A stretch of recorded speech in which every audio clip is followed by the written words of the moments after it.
গ্রামীণ ক্ষমতা কাঠামোর উপর নৃতাত্ত্বিক ও সমাজতাত্ত্বিক গবেষণা থেকে গ্রাম সমাজের ক্ষমতা কাঠামোর অনেক উপাদান পাওয়া যায়। দেখা যায় গ্রামীণ ক্ষমতা কাঠামোর সাথে প্রত্যক্ষ বা পরোক্ষভাবে ১৯ উপাদান জড়িত থাকে।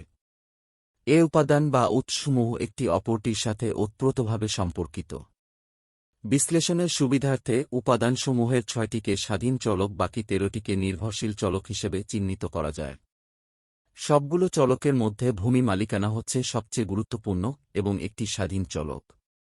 অন্যান্য চলকগুলো ভূমি মালিকানার উপরই নির্ভরশীল। বাংলাদেশের প্রেক্ষাপটে এবং গ্রামীণ ক্ষমতা কাঠামোর এসব উপাদান বা চলকসমূহের পর্যায়ক্রমিক সূক্ষ্মদর্শী আলোচনা করা হল। স্বাধীন চলক, ইন্ডিপেন্ডেন্ট ভ্যারিয়েবল। গ্রামীণ ক্ষমতা কাঠামোর স্বাধীন চলকসমূহ নিম্নরূপ। ১. ভূমি মালিকানা। ভূমি মালিকানা হচ্ছে গ্রামীণ সমাজে ক্ষমতা কাঠামোর একটা অন্যতম মৌলিক উপাদান। বৃহৎ ভূমি মালিকানা বর্গাচাষী এবং দিনমজুরদের উপর ক্ষমতা খাটিয়ে থাকে। ভূমি থেকে প্রাপ্ত অর্থ অন্যান্য আয়ের পথও খুলে দেয়, যা একটি পরিবারের সামাজিক অবস্থান নিরূপণ করে। এভাবে দেখা যায় একজন ভূস্বামী অর্থনৈতিক দিক থেকে শক্তিশালী এবং অনেক লোকই তার নিয়ন্ত্রণাধীন।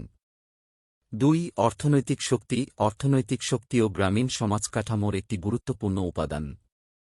অর্থনৈতিক শক্তি গড়ে ওঠে কৃষি ও অকৃষিখাতের সমন্বয়ে। গ্রামীণ পরিবারে অর্থনৈতিক শক্তির অধিকারীরা সাধারণত অন্যান্য পরিবারের সদস্যদেরকে নিজেদের ক্ষমতার আওতার মধ্যে ধরে রাখতে পারে। গ্রামীণ ক্ষমতার সম্ভাব্য সকল প্রকার প্রতিষ্ঠানগুলোতে তারাই অংশগ্রহণ করে। ৩. সমাজে নেতৃত্বদান।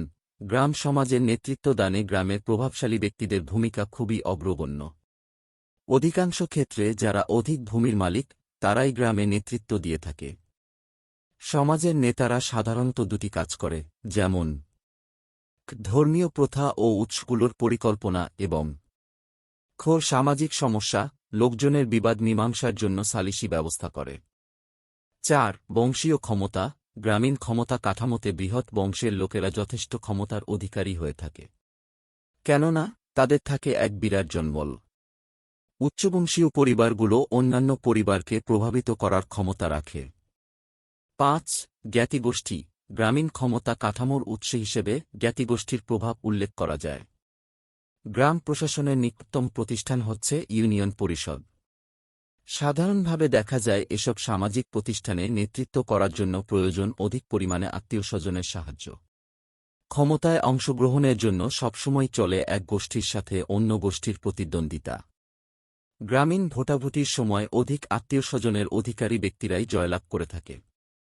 ৬. ব্যক্তিগত গুণাবলী। ব্যক্তিগত গুণাবলীর জন্য মানুষ ক্ষমতার অধিকারী হয় বা হয়ে থাকে। যেমন কোনো ব্যক্তি দেশের জন্য মুক্তিযুদ্ধ করে সুনাম অর্জন করে থাকলে এর প্রভাব গ্রামবাসীর উপরও পতিত হয়। তাতে দেখা যায় গ্রামের মানুষ তাকে নেতা হিসেবে গ্রহণ করে থাকে। নির্ভরশীল চলক, ডিপেন্ডেন্ট ভ্যারিয়েবল। গ্রামীণ ক্ষমতা কাঠামোর নির্ভরশীল চলকসমূহ নিম্নরূপ। ১. রাষ্ট্রের সাথে যোগসূত্র। গ্রামের কোনো ব্যক্তির যদি রাষ্ট্রীয় প্রশাসনের ঊর্ধ্বতন ব্যক্তির সাথে সুগভীর সম্পর্ক থাকে, তাহলে অন্যান্য লোক তাকে সম্মান করে এবং মেনে চলে। এর সুযোগে ব্যক্তি অন্যান্য সাধারণ মানুষের উপর ক্ষমতা আরোপ করে থাকে।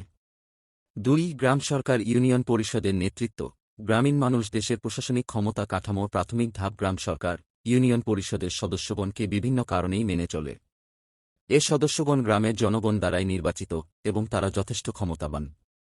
৩. রাজনৈতিক দলের সাথে যোগসূত্র।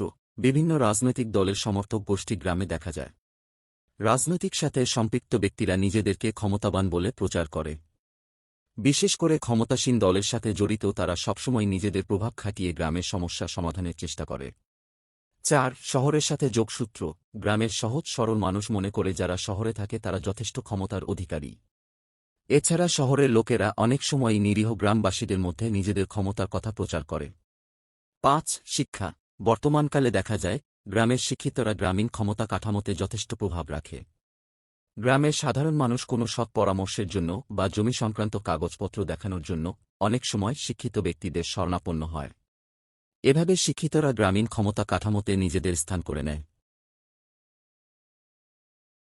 ৬. গ্রামীণ কর্মসংস্থান পরিষদের নেতৃত্ব। যাদের হাতে কর্মসংস্থানের ব্যবস্থা থাকে এবং জীবিকা নির্বাহের পথের সন্ধান যারা করে দেয়, গ্রামের মানুষ তাদের কথা মেনে চলে। ৭. আধুনিক প্রযুক্তি। গ্রামে অনেক ধনাঢ্য ব্যক্তি আধুনিক পদ্ধতিতে কৃষিকাজ করে কৃষিক্ষেত্রে এক ব্যাপক সাড়া জাগিয়ে থাকে। স্বাভাবিকভাবেই এসব ধনী কৃষকরা অনেক ক্ষমতার অধিকারী হয়। ৮. কৃষক দর্দি। যদি কোনো দর্দি কৃষক কুলের নানাবিধ সমস্যা সমাধানকল্পে এগিয়ে আসে এবং সমস্যাসমূহ সমাধানে সমর্থ হয়, তবে জনগণ তাকে যথেষ্ট ক্ষমতাবান বলে স্বীকার করে নেয়। ৯. পেশি শক্তির ভয়। গ্রামে এমন অনেক মানুষ আছে যারা নিজ পেশি শক্তির বলে অন্যকে নিজের অধীন করে রাখে। মানুষের দুর্বলতার সুযোগ নিয়ে এসব সন্ত্রাসী শক্তি ও গ্রামীণ সমাজে ক্ষমতা প্রদর্শন করে থাকে। ১. অর্থশান। গ্রামের অধিকাংশ গরিব ও ভূমিহীন তাদের সাংসারিক খরচের জন্য গ্রামীণ মহাজনদের নিকট থেকে ঋণ নেয়। এসব মহাজনগোষ্ঠী গরিব মানুষদেরকে নিজ ক্ষমতার আওতায় রাখে। ১. সমবায় সমিতি। গ্রামের মানুষ সমবায়ের নেতাদের পরামর্শ মেনে চলে, আর এ সূত্রে নেতারা তাদেরকে নিজ নিজ ক্ষমতার মধ্যে ধরে রাখে। ১. চাকরি। গ্রামের কোনো ব্যক্তি পদস্থ চাকরিতে নিযুক্ত থাকলে গ্রামের মানুষ তাকে ভয় করে চলে, কারণ তাদের বিশ্বাস তার অনেক ক্ষমতা।